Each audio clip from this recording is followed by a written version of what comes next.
You're about to send a text, you've typed it out, your thumb hovers over send, then you stop, you reread it, you ask yourself what they'll think, not what you think, what they'll think you change a word, then another. By the time you hit send, the message isn't really yours anymore. It belongs to an audience that isn't even watching. But the real answer to why you do this is far stranger than simple insecurity. You weren't built to think alone, you were built to check. For most of human history, checking wasn't a bad habit, it was survival. Your ancestors lived in small bands, rarely more than 150 people, foraging and moving together across open land. If the group turned against you, you didn't just lose your standing.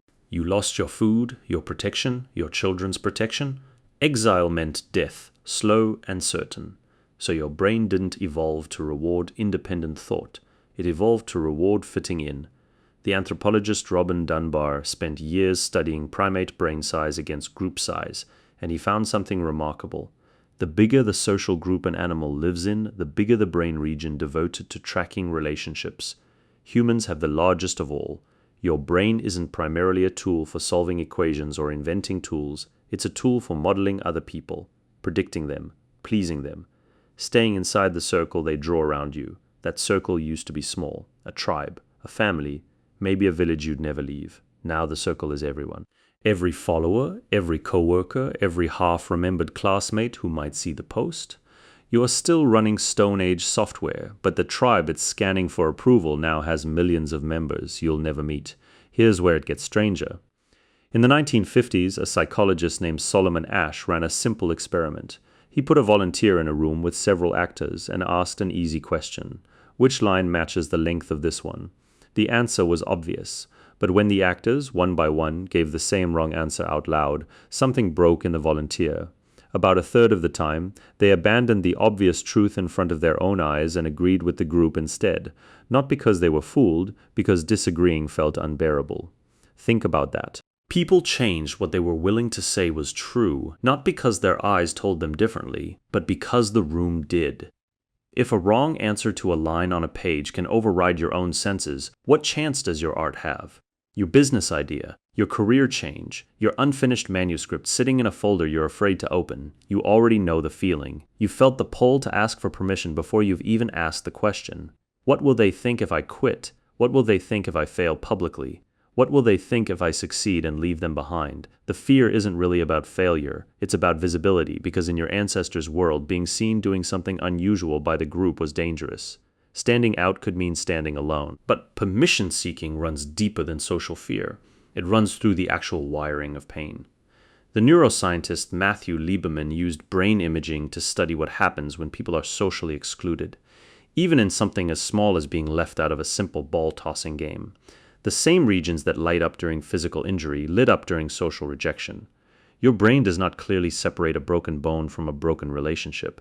Rejection isn't a metaphor for pain. It is pain processed by the same circuitry, treated by your nervous system as a literal threat to survival, so when you hesitate to post the thing, pitch the idea, leave the job, tell the truth, you're not being dramatic. You're running an ancient alarm system that once kept your ancestors alive, now firing at an audience that can't actually starve you or leave you outside the fire circle to freeze. Here is the twist almost nobody tells you. The people who changed the trajectory of human knowledge weren't the ones who waited for consensus. They were the ones who tolerated the alarm and moved anyway. Not because they didn't feel the pull toward permission, because they understood what it actually was. Consider how strange it is that dissent has always come with a cost, and yet dissent is also the only mechanism that has ever produced anything new. Every technology you use, every idea you believe, every freedom you take for granted, started as one person's answer that disagreed with the room. If everyone had needed unanimous approval before acting, you would still be sitting in the dark, because someone would have had to ask the tribe's permission to control fire, and the tribe, afraid of the unknown, might well have said no. Growth and permission are not just different things. They are opposites operating on the same nervous system. Permission seeking is your ancient alarm asking, will the group still protect me?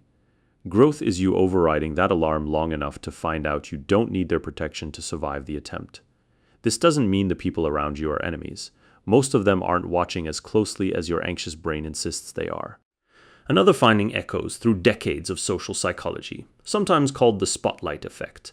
People wildly overestimate how much others notice and remember their choices, mistakes, and reinventions. You replay your embarrassing moment for years. The people who witnessed it forgot it by dinner. The tribe you're so carefully asking permission from is mostly thinking about itself, not about you. There's a reason this feels different depending on who's in the room. Asch's experiment had a second twist that almost nobody remembers, when even one other actor in the room gave the correct answer. Breaking the unanimous wrong consensus, conformity collapsed. The volunteers' willingness to trust their own eyes came rushing back. One ally was enough to dissolve the power of the entire crowd. That detail matters more than the headline finding. It means the alarm in your head isn't actually measuring truth, or even risk. It's measuring unanimity. Your nervous system doesn't calculate the odds that your idea will fail. It scans the room for a single dissenting voice, and if it can't find one, it treats silence as a verdict. This is why one supportive friend, one small early yes, can undo months of hesitation. Not because that friend changed the facts, because they broke the illusion of unanimous disapproval that never actually existed outside your own head. Notice how rarely you actually poll the room before deciding you need its permission. You don't ask everyone you know whether you should change careers. You imagine the answer based on a handful of remembered faces, and you let that imagined chorus speak for a crowd that was never actually convened. The permission you're seeking usually isn't real. It's a simulation run by a brain that would rather guess wrong and stay safe than test the guess and risk being right. So who are you actually asking? Most of the time, you're not really asking your friends, your parents, or your followers. You're asking an internal committee built from every voice that ever made you feel small, assembled by a brain that thinks safety means sameness. That committee has no actual authority over your life. It only feels like it does, because your nervous system can't tell the difference between a room full of judgmental strangers and a memory of one disappointed parent. Real growth requires a strange kind of betrayal, not betrayal of other people, betrayal of the committee. You have to make a decision the committee hasn't approved. Survive the discomfort of that unapproved decision, and let your nervous system slowly learn a new lesson. The group did not banish you. The fire did not go out. You are still against every ancient prediction alive. This is why so much personal change fails before it starts. People wait for a feeling of permission that was never going to arrive, because permission was never a feeling their brain intended to give freely. It intended to make you double, triple, quadruple check with a group first. Waiting for that feeling to disappear is like waiting for hunger to disappear before eating. The discomfort is the mechanism, not the malfunction. What actually works is smaller and less dramatic than people expect. It isn't a single bold leap witnessed by everyone. It's a private decision, made quietly without asking, tested in a small enough way that no tribunal ever convenes to judge it. You write the page before you tell anyone you're writing a book. You take the meeting before you announce the plan. You let the decision exist in your own mind first, fully formed, before it ever has to survive contact with anyone else's opinion. Slowly, your nervous system updates its old map. It learns that not every unapproved action ends in exile, that the room, the group, the audience, the tribe rarely notices as much as your alarm system insists. And once that update happens even a little, the alarm gets quieter, not gone, just quiet enough to think past. Look at how this plays out in ordinary lives, not just famous ones.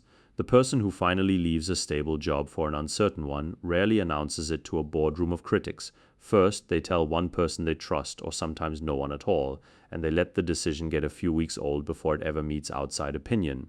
By the time the tribe finds out, the choice has already survived its most dangerous phase, the phase where it existed only as a fragile idea inside one uncertain mind. Compare that to the version most people attempt instead. They announce the plan before they've tested it. They ask 10 friends whether they should try and receive 10 different answers, each one filtered through that friend's own fears and history.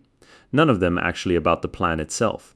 The chorus that results isn't wisdom, it's noise dressed up as consensus, and it's often enough noise to talk a good idea out of existing at all. This is not an argument for secrecy or isolation. Community still matters, feedback still matters, once an idea can survive contact with it. The difference is timing. Permission asked too early kills more good ideas than any actual failure does, because an untested idea has no evidence to defend itself with, only the asker's nervous hope against the listener's automatic doubt. An idea given a little time and a little proof speaks for itself in a way that no amount of asking ever could. Your ancestors needed the tribe to survive winter. You don't need the tribe's approval to send the text, start the business, leave the job, or tell the truth. The tribe that could once decide your fate has been replaced by an audience that mostly isn't looking, and a committee in your head that was never actually elected. You're about to send a text, you've typed it out, your thumb hovers over send.